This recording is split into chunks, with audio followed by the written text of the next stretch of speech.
Afternoon, everyone. Thank you for joining me today. My name is Leah, and I manage our retail sales and ebook department here at BookLogix. So as you can imagine, these are questions that I get a lot. And let me go ahead and start showing my screen. Let's get this up and going. Perfect. Okay. So thank you for bearing with me. Today is AI and publishing basics. So we're going to kind of go over how AI is affecting the publishing world, not just from selling, but copyright filing. We're going to talk about AI and images as well. The differences between generation as well as assisted. Now, a little bit about BookLogix. We are a non-traditional publishing company, so we work with authors who want to self-publish or non-traditionally publish their book, either with having everything registered to them or with having a publisher name. We can help with everything from editing, cover design, registrations, getting it listed for sale, all of those aspects in-house. So I'm going to go ahead and kind of just get started. All right. So to begin this, what is artificial intelligence, right? So artificial intelligence is the capability of machine learning to imitate intelligent human behavior. So reasoning, learning, understanding speech. So these large language models like ChatGPT and Claude, Google's Gemini, they take all of this data and they learn from it. So you can train an AI to kind of speak like you, think like you, but can it really? And this is why I say that, is I love this quote by Simon Pegg. Now, I'm going to start this by saying that you will hear me hate on AI some, maybe a little bit, a lot of it. However, I do think that it is helpful, and I do see it as a tool for authors. So while you may hear me hate on it some, I also do find it beneficial and that it can be helpful. So this quote by Simon Pegg, the only thing that AI can do is create mediocrity, because all it can do is aggregate what's already there. It can write a script, but it might be rubbish. I just added that in there. AI hasn't felt love or childhood trauma. It's never had a boyfriend or a girlfriend. So those are human experiences. While AI can learn from them, AI itself cannot experience. So that's where I find that human created and human led projects are always going to have a lot more feeling or oomph to them, because AI is just aggregating that feeling and oomph. It can't feel for itself.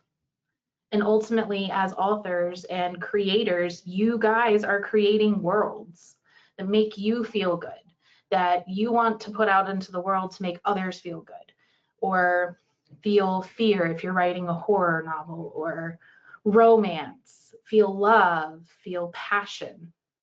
Can AI really make you feel like that? And you've already kind of heard me touch on it, but there is a difference between AI generated and AI assisted, and retailers are treating these as two different things.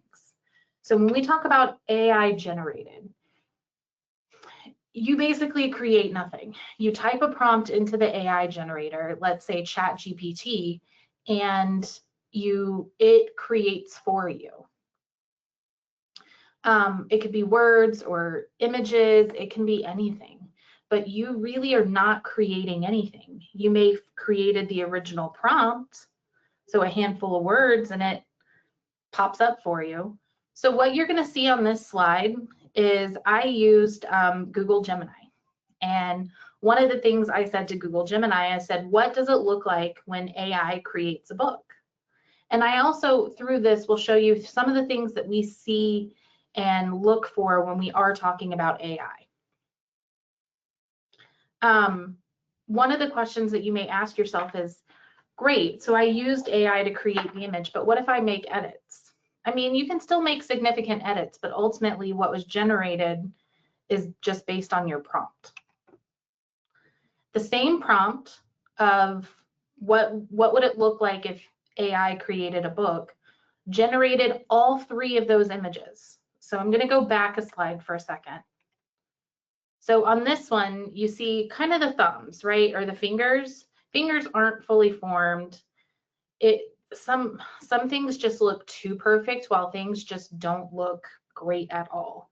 So that's one of the things that you'll notice with AI generated is you may see weird, the fingers not being fully formed, or you may see no knuckles. I've noticed a lot, especially in like AI generated images where it's like a person wearing a sweatshirt. I'm going to keep going forward. Where it's a person wearing a sweatshirt, the image may be okay, but then the text on the shirt is a little funky. It's a little wonky. It's upside down. You can't really read it. So those are kind of some things that you can look for when you are looking at AI images. So this prompt again was used to create all 3 of these pictures. And as you can tell, they all look a little different. A little creepy, but a little different. Same prompt. It was a very simple prompt. And yes, the more precise that you can get your prompt, the more specific you will get your image or your words. That is something to consider. But even as you can see here, some of the metalwork in the illustrations just aren't, they're not fully there. So that's generated. So when we talk about AI assisted is you create most of what's there, or you create what's there. You may use tools that have AI powered, aspects to them to help you refine it. Grammarly has an AI powered tool. Adobe Generative Fill is one. You can put in a picture and say, draw a box around it and say, complete my image. Give me mountains behind my lake. Even my smartphone, I have an Android and it is full of AI now. So is Apple. Apple Intelligence has now come into the newest couple of rounds of iPhones, if I'm not mistaken. Now, when I say that retailers are starting to ask, they are asking if you've generated anything. Some of them are asking how you've used the AI. There are fewer restrictions on AI assisted than there is AI generated. So assisted is definitely helpful. And again, it can be helpful. It can help you become more precise in your writing. If you're wordy like I am, it can help you simplify that. Say the same thing with less words. And when you're printing a book, sometimes less words is great. The bigger your book, the higher your manufacturing cost is. So there are ways that it can help.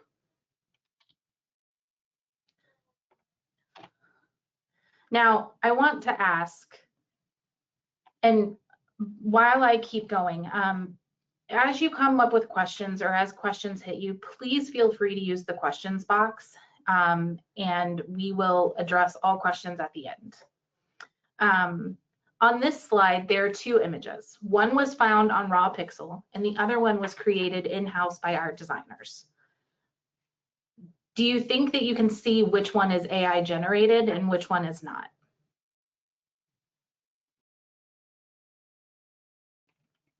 Let's see if you're right.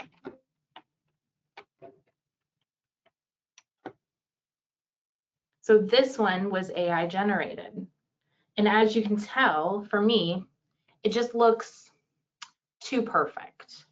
It's just a little too there, right?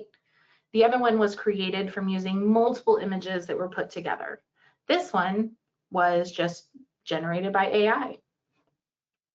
However, if you notice, and I'm looking at it now a little more in-depthly, the texture that's on the hat is also the same texture that's in the mouth of the pumpkin. So you will notice some things. There are photo editors that you can use where you can tweak images that you can find online. So when you talk about, like, can you use a stock image? Do you have to use an AI generated image? Absolutely not. You can find a royalty-free stock image and put it into an AI editor. There's subscription ones like Adobe. Then there's free ones that you can find online. GIMP, Affinity. Darktable is an open source editor, so it means that anybody can use it. The code is there. They don't prioritize their technology, so it is free and open, but you can use multiple different aspects in it. Krita is great for if you're drawing an artist. So there are ways where you can take images, especially if you're looking for something specific. We had someone come to us with an AI generated chair in front of a beach. So things like that you can easily find in a stock image, or possibly have a designer or a friend if you're looking for someone in your network, I'm sure can help you put images together.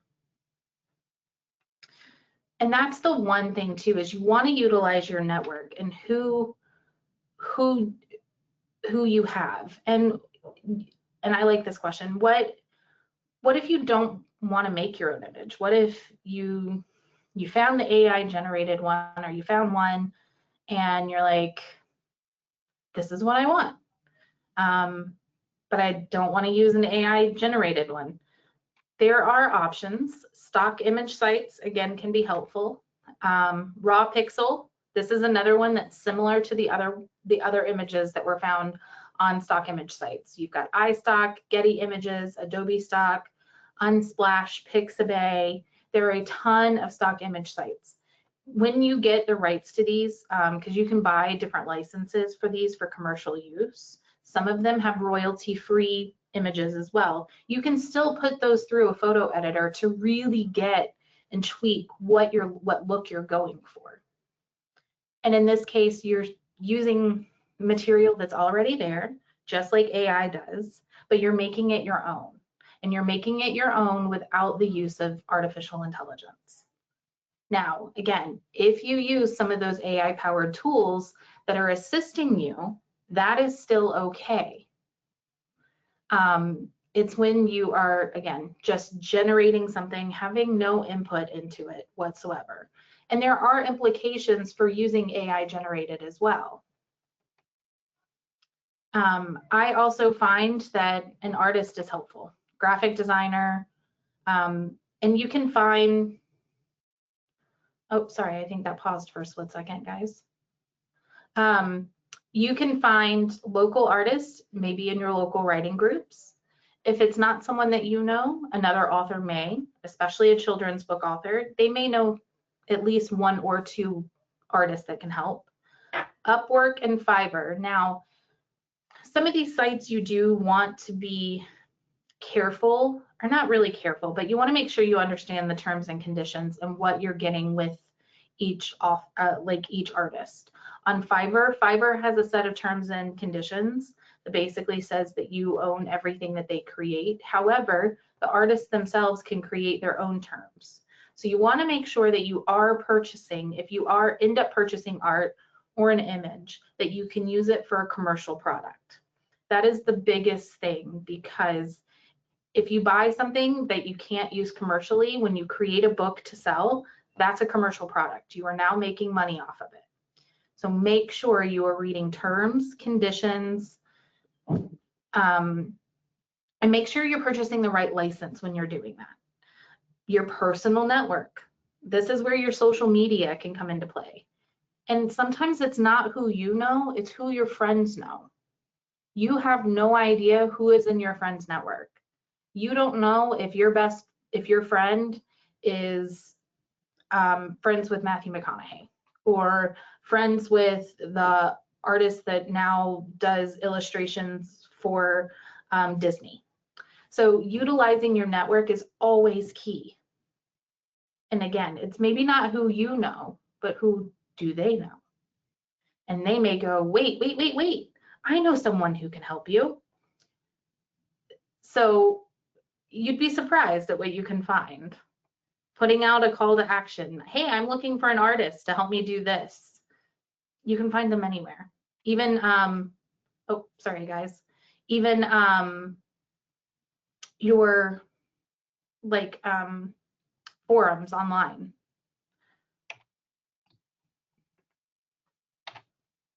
So we're going to talk about this cover.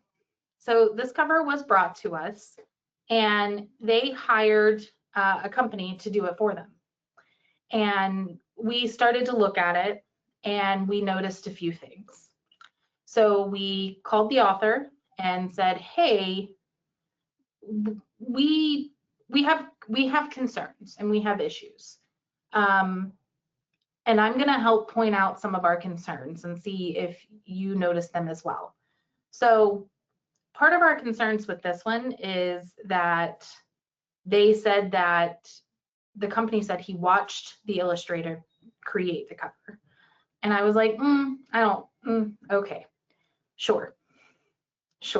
Okay, so let's start with the hand. Let's look at the back cover.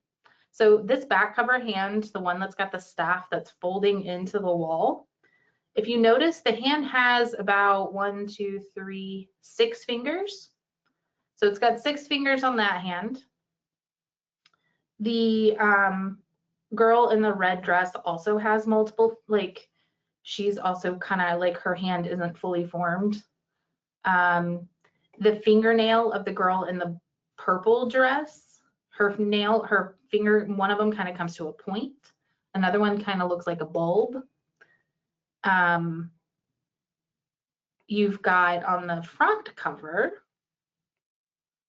you've got the older gentleman's hand, kind of his finger and fingernail and like knuckle all kind of look like one.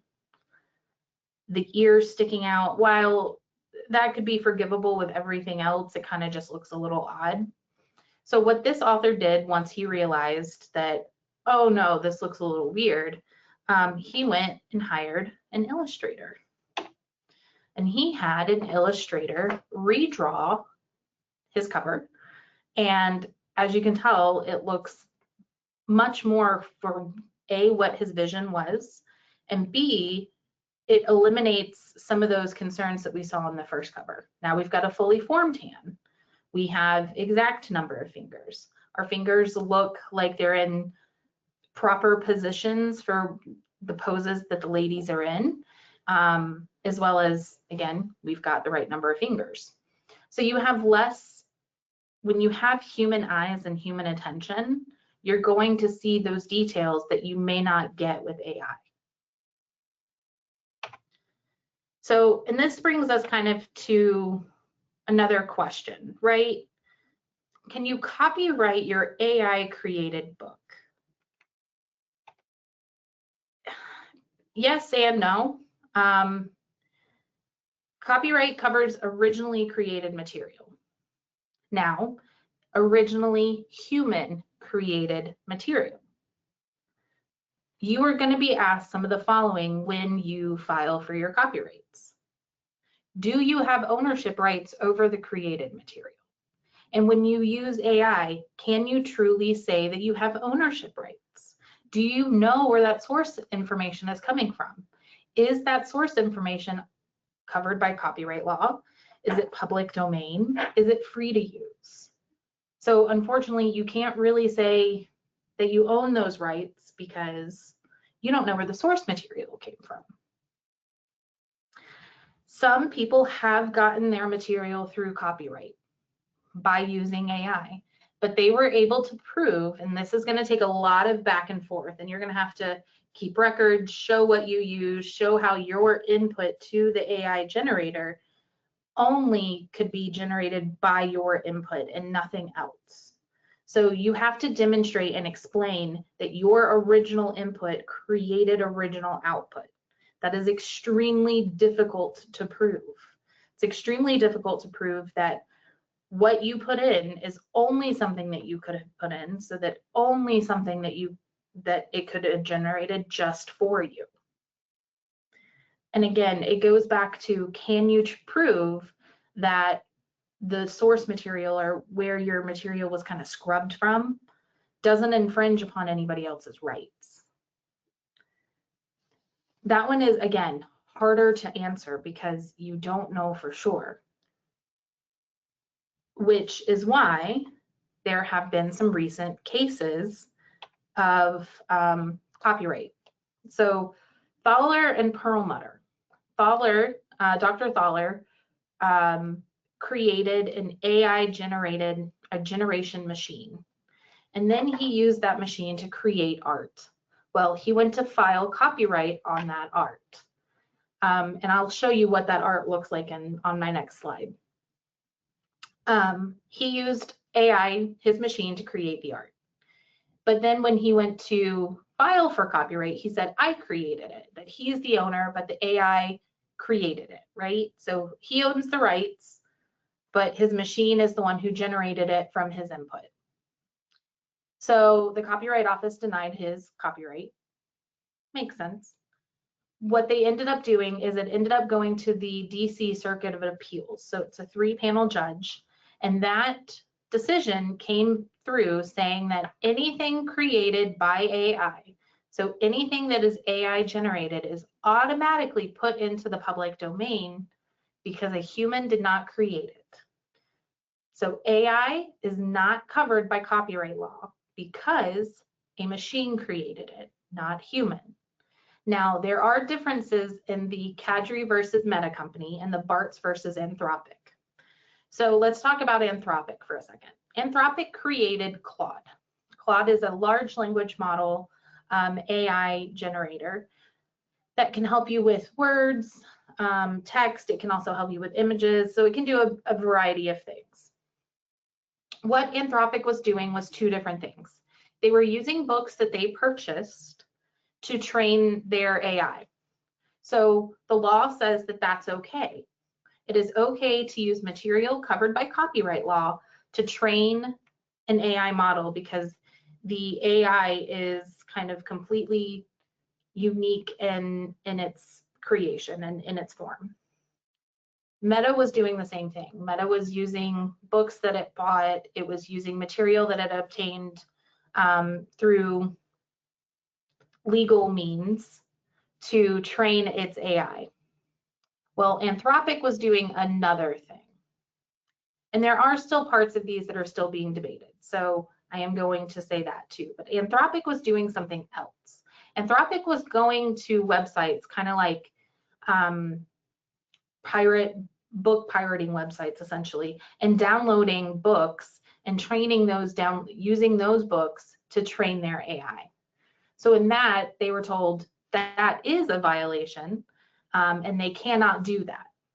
So Anthropic was doing legal and not so legal methods of training their AI.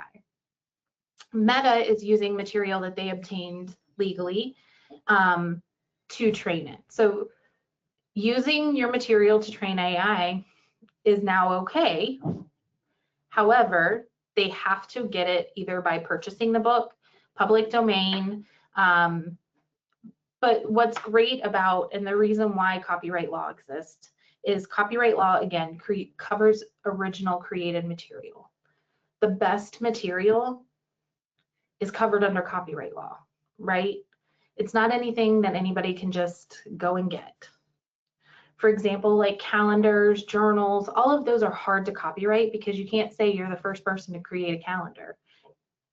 Excuse me, you're not the first person to create a chart, a pie graph, or a bar chart. You're not the first person to come up with an apple pie recipe. While you can copyright a cookbook, you can't copyright the recipe itself because, again, are you the original creator of an apple pie? No. So this is why quality material is needed to train these models, but this is also why companies are facing backlash for using copyrighted material. So this is the image, and honestly, I don't like this image. It doesn't speak to me. It's very busy. I don't like it. But this is the image that Dr. Thaler tried to get copyrighted. This is what his AI created. His AI created using train tracks and flowers and tunnels and light and colors, and I personally think that it's too busy. I didn't like it before I found out that it was AI generated. I certainly don't like it now. Yeah, enough about this one. So those are some things to consider when you want to use material. Now, here's the second biggest question I think I get. Well, really the first biggest question, besides the copyright question, is, can I start selling my book? I want to sell it. I want to make money from it. Can I? Yes and no. There's always going to be ways that you can sell your book. In person, your own website, your publisher's website, if they allow it. Now, again, everybody is going to have different opinions on this, and AI is one of those things that is constantly it's a constant ebb and flow. Things are always changing. Those law cases that we just talked about all came after I first did this webinar for the first time last September. So within the last 10 months, or I guess 14 months, there's been those 3 court cases that have come through. And I'm sure that there's more. Those were just the biggest ones that I touched on. So all of this information is changing. Some retailers who weren't asking are now asking. And every retailer is going to have their own requirements. And that is the biggest thing. You want to make sure that you are fitting the retailer requirements. Some have already put restrictions on sales. Some are asking exactly how you used it. So if you say, yes, I used AI, and I'm going to go ahead and go on to the next slide. If you say, yes, you used AI, what it's doing is it is saying, okay, you used AI. Currently asking Kindle Direct Publishing. They are asking how you used it, which engine you used, and in what capacity. Barnes & Noble is also currently asking if you've used AI-generated material.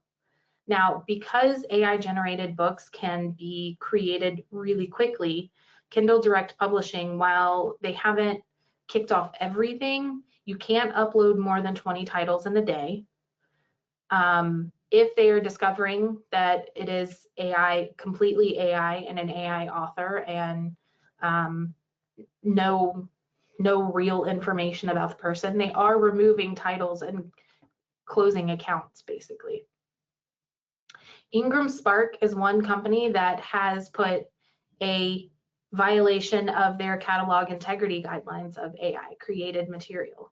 Generated, there's less questions about, because you originally created the material, you're using AI to help you. Now, while you are disclosing this, and this is a voluntary disclosure, at some point, what are they going to do with the books? Are they going to change their minds? Are they going to give a grace period? Are they going to allow you to take it down, change it up, put it back online, or are they just going to remove it completely? If all of your books have AI use in them, are they just going to close your account? These are all things that we have no idea what's going to happen. They are, again, still evolving. And this slide also, when I first started doing research on this, Barnes & Noble was not asking. Barnes & Noble was on the not asking list. Now they are. So as retailers navigate this as well, what are they going to do for their platform? And I know that some are making AI usage a little bit more known and transparent to buyers. So I believe Amazon will be putting like that AI was used. They have now, you can sometimes use AI like artificial voice to create an audiobook from your ebook or an audiobook from your print book. But they're going to be putting that it's AI and it's a virtual voice. So they are going to be making it known to buyers. Now, what is that? How is a buyer going to react? Are they going to care? Is it going to affect you positively or negatively? We don't really know. And at some point, are they going to stop all sales of AI books, or are they going to completely change their mind and allow them? We also don't know. So this is also where I caution. I apologize completely. Okay. this is where we caution the use of AI. And this is really why. Yes, it's copyright. Yes, the copyright stuff, but it's also from a selling perspective. We want you as authors to make informed decisions and making sure that you are reading terms and conditions of every platform you are selling your book. Kindle Direct Publishing and Ingram Spark have different conditions. So if you're selling the same title on both, you need to make sure that your title fits both conditions, both terms. You don't want one to be brought down and not the other. If you're using, because I know that some use both for both print and ebook, or print for on both of them and ebook for one. So you want to be careful. You just want to make sure that you are reading everything. Now, Amazon Seller Central is a platform where you can have physical inventory and you can fulfill orders directly through them, or you may be sending physical inventory to FBA. Which is fulfillment by Amazon. Currently, Amazon Seller Central is not asking. There is nothing in their terms and conditions, the last time I checked, which was probably a couple of months ago, about AI created material. I've had to look this up a lot, and in what retailers and how those retailer terms have changed.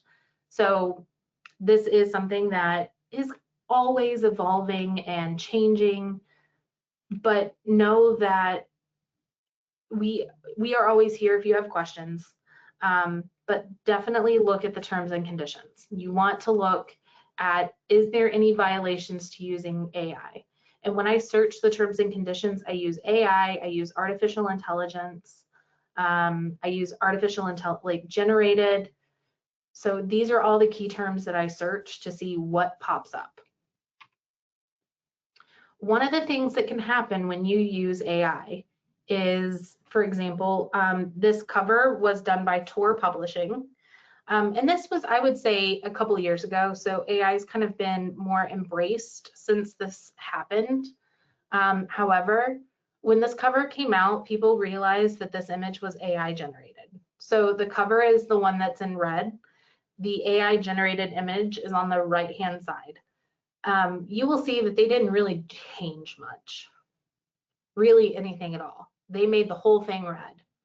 So this is a traditional publisher of like science fiction, and they used this image, and in turn, when it was uploaded during some of their like pre-publishing and things like that, before the book even came out, it got review bombed on Goodreads. We are talking review after review, tens, hundreds of reviews saying, I'm not reading the book, they used AI, this is such a good publisher, like, so you can face backlash. Now again, this was a couple of years ago, so things have kind of changed in the fact that opinions and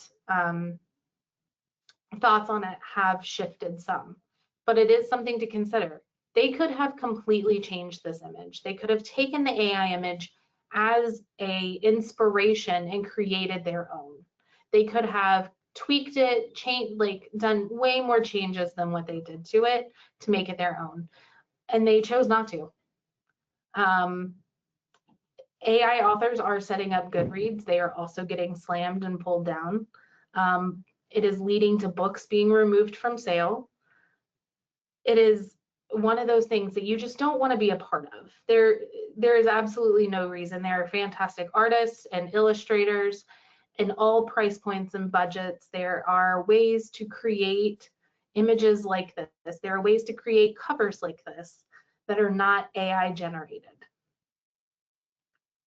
And that is one of the things that, you know, sometimes you got to get creative. Authors and illustrators and writers and filmmakers, everybody is creative. And that's what I love about working with authors, is the creativity and what world you create from the words.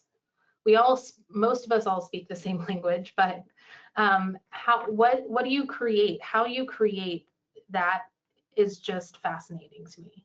And I love supporting authors and artists, and I'm a huge museum attender, because just walking around and just being in awe of something that somebody can create with paint, a paintbrush, and a canvas. And the differences in how people see things is fascinating. And that's what I love about creativity work. Again, I've hated on AI a lot. So now let's make it a little bit more light and fun. So can AI be useful? 100%. I think AI is a very useful tool for authors in several different ways. Pre-publication ways, as well as post-publication ways. Everything from helping with words and becoming more concise, helping you form ideas. I love the idea of using AI to help you come up with a cover concept. You have in your head what you want, and having something, sometimes some people are visual learners and visual people, so putting it onto a screen is helpful. And then you can take that to your cover designer and say, this is what I'm thinking, and then take that and then see what their artist eye can come up with. Outlining your book. You need to make sure that maybe you've got like a complex timeline, and you want to make sure that your events are in order, especially when you're referencing past events. So using AI to help make sure that your writing timeline or your timeline in your book is relatable. Does it still flow? If you're talking about 7 years ago and somehow you further in the book you're talking about it being 8 or 10 years ago, you're like, whoa. It throws your reader off. So AI can be helpful in making sure that you've got everything lined up, right? And that goes back to the organizing ideas and helping you write itself. I spoke to someone who uses AI to dictate. So instead of just writing a ton, they will speak their chapters to the AI and then from there edit it. Take that and then they tweak it and edit it and again make it sound like them again. Not that it didn't before, but it could. You got to be careful. You don't want it to put words in there. Using it as, when I say helping you become more concise too, don't just take what the AI gives you as an output, because the whole time you want it to sound like you. You want your material in your book to still be yours. So those are some ways that I find it as being good for pre-publication. I know there's one on that side that says finding your own art style. So if you can't figure out how you want your characters to look, let's say you're doing a children's book, you can search different art styles. What art style goes with, this kind of book, and then it can help you. And then from there, you can find an artist who can help you create that. Now, this is my fun one. How can you use AI post? And I think marketing is a huge one. It's what every author loves to hate. It's one of those jobs that once you publish a book, your second real job begins with it, which is marketing it. Because marketing your book never stops. Use AI to help you schedule your marketing. Use AI to help you come up with concepts that fit your genre and your theme. What are popular social media trends right now? How can I tag into a trend that can help me promote my book? And then help it come up with ideas on your marketing. Then if you help it come up with captions, make those captions sound like you. Take those captions and tweak them for your voice. This is still your book, your project. But have it help you. Let it take what you hate the most, and I shouldn't say not all our authors hate marketing, but I do know that it is the most time-consuming and one of the hardest parts of continuing to promote your book. So use AI to help you. Use it. I would 100% support that. Just make whatever AI generates sound like you. Make it still fit your overall theme, design, idea, and your overall goal for your book. Because again, AI is still AI, so you still have to tweak it. It's still going to come up with something, and that something still may not be 100% you. Use it for keywords. What keywords are popular? What categories are best fit my book? Here's what my book is about. Help me come up with some keywords that are niche, that will help push the book forward. Same thing for categories. And then help it analyze other books maybe in your genre and in your category to help push your book along. Because ultimately you also want to move it forward. You want it up in the sales rankings. This way you can also use your time to either create more books, which we love. You can use your time to get reviews, which are one of the hardest parts as well of an author journey, is to get reviews. So you can use AI to help you in a lot of categories. Analyzing books. What are other books in my genre doing? What are other authors in my genre doing? How can I best utilize this information? I love it for those reasons. Now, here are some AI tools to help you. And you will notice that Adobe Firefly has a nice little asterisk next to it. So Adobe Firefly is apparently AI generated images that have that are all copyright free. So they did not use any copyrighted images to train their model. ChatGPT, Jasper, Claude, Hemingway Editor, DALL-E, that's more for images. Midjourney is also more for images. Surfer SEO and MarketMuse. Those are two AI generators that can help you understand marketing and analyze marketing trends and the search engine optimization. How best can you get those keywords to pop up higher? There are also AI detection tools. So AI detection tools can sometimes detect how much AI is in something. And this is if you are using AI to help you, like to assist you in editing, you can use something called Zero GPT. Illuminati will help you with images.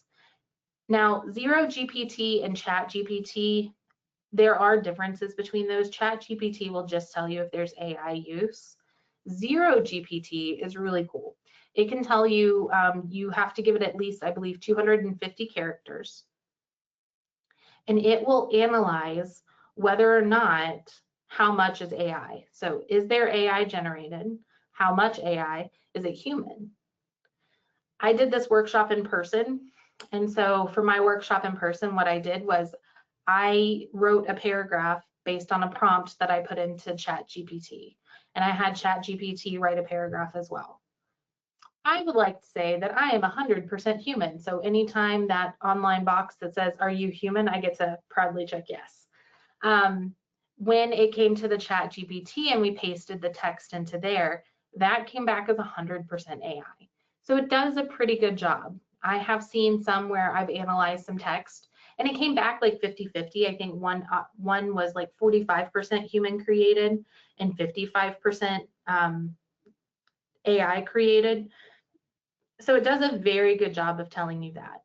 You can pay for it to get more analytics, but that's just the free version. So the fact that it's free and it'll allow you to check is also cool. Illuminati, that one does art, and that can tell you when certain images, like components of the art, are AI generated or the art overall. So I'd love to put that image that we saw earlier into it and see what it says, because I know, and we all know, that that was 100% AI generated. But some of these other ones will, again, detect how much AI is in something, which is useful if you are using it, because once AI touches your work, there is the chance that it can get flagged as having AI use. So even though it's assisted, it may get flagged. So these will help you kind of check to see how much AI is touching your work if you are using it. And is there anything that you can do to eliminate some of that AI in there? Just one of the things to consider. And again, just another quote that I like. It's never going to be as good as human created. And that's the reason why all of this is very now today is because it's helpful. It's easy. It is easy to use ChatGPT. It is easy to use DALL-E. It makes life easier, 100%. But it can make some aspects of book selling and copyright a little more complicated, and that's what we want you to avoid. We have a few minutes, so if you have any questions at all, feel free to use the questions box. I know I've already got some, and then feel free to reach out to us as well. All right, so I'm going to go ahead and start with some of the questions. So what AI tools do you suggest for dictation? I have some issues with MS Word dictation tools. So ChatGPT actually is a good one. It will, as you speak, it will dictate exactly what you're saying. So if you're wordy like me, you're going to get those ums and hums. So you still have to clean it up, but ChatGPT is a good, helpful tool. So what AI tools do you suggest in help creating social media content, marketing, creating slides? So that can be anything really. Canva has AI powered tools within it. Canva is a great resource to make AI, or not really, sorry, AI, but to make social media posts. You can choose what size. So if you're on Instagram, it'll do a square. If you're on Facebook, it'll do a rectangle. So you can use the same content across multiple platforms. You can create mobile content with Canva, and it does have AI powered tools built into it.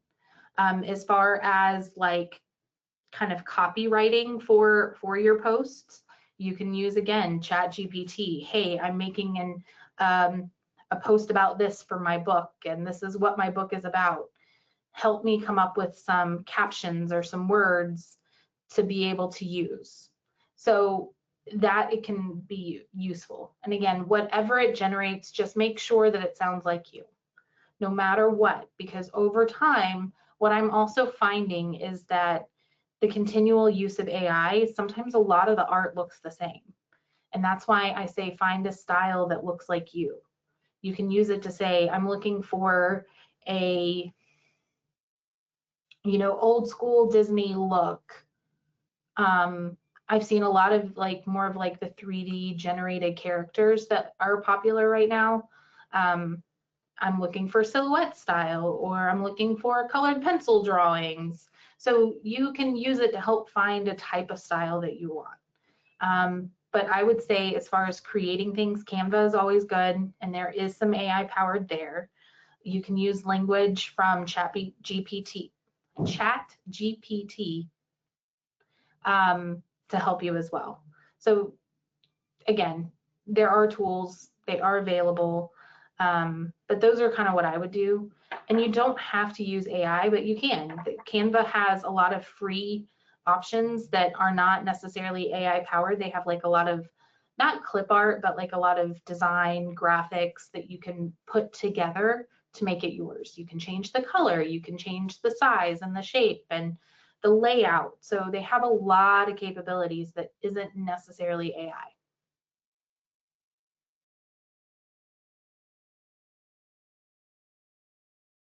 That's a great question. So the question is, if I'm using ChatGPT for dictation, how can I protect my original writing from being copied before I copyright my novel? So you don't have to share what you're using in ChatGPT. You can share your material, but you don't have to. And from my understanding, when you don't, it doesn't necessarily go to training the model. But that is a good question. But I mean, MS Word also now has, Microsoft also has Copilot. So I'm not sure how well Copilot is with dictation, but Copilot within Microsoft Word might also be a good option. And it's still a Microsoft-based product that you're using. But no matter what, your originally created work is still your original created work. It's you're dictating it. You're not using ChatGPT to generate anything. So when you originally create something, it is yours by default. My favorite example is when you have that, when you're on the beach with your family and you have that person stop you to take your family picture, just the stranger walking down. technically, once that stranger clicks the picture, they own the rights to it because they are the ones who put it into tangible form. So you are the one who put it into tangible form by typing it, by speaking it, by making something with it. But if you're using Microsoft Word, check Copilot and see what you can do with that as well. But that is a good question, and that is a hard question to answer as far as how to protect your original writing. But I don't think you can, like, you don't have to share your searches or your chats with ChatGPT, if that makes sense. So there are settings within the AI. So we have a few more minutes. If you guys have any more questions at all, feel free.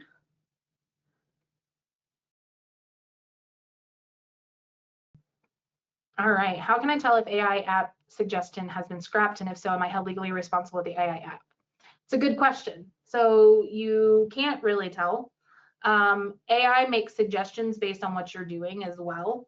So some of it could just be from what it's learned. Now, not everything, while a lot of things have been kind of, as I said, scrapped and pulled from the internet, it's also been trained. It's also been trained on how to speak like a human. It's been, you can teach an AI, you can actually put like a bunch of emails into an AI and like 50 or so, and then you can use that AI to say, hey, help me write an email that sounds like me. And it can actually do that. So you can train it by using it. It's just like how you train your algorithm on Facebook or Instagram by showing, by your searches, it starts to show you more things like that. So your AI suggestion is possibly based on how you've used it in the past and what it's anticipating you doing next. And I don't think that you would be held legally responsible for the AI app as far as taking a suggestion or using it. And again, it's basing some of those suggestions based on human speech and how people think, but it's trained on how humans think, and it's learning how you think, especially if you interact with it and utilize it. The more that you do, the more it will learn how you use it, if that makes sense. And I don't think an app suggestion is going to be held, you can be held responsible for an app suggestion. But that is a great question. And again, if you guys have any more, feel free. We've got a few more minutes. Otherwise, we can always end the day a little bit early today. Oh, you are very welcome. Thank you guys again for joining. If you are watching this on YouTube, please like, subscribe, and hit the reminder button for all of our future webinars. We do them every Wednesday from 12:30 to 1:30. All right. Thank you. We think we're awesome as well. You wrote a children's book and used AI to generate, I would recreate it. That's, so you used AI to generate your book logo. I would certainly recreate your logo, take it as a suggestion, and if there's anything you didn't like about it, make changes, tweak it. The logo itself, you can tweak and modify. So yes, I would just recreate it. And there's nothing wrong with that. There's nothing wrong with taking inspiration from AI and creating something new. And you are very welcome. Again, feel free to join us next week and have a wonderful day. And again, I'm going to give one more minute for any additional questions.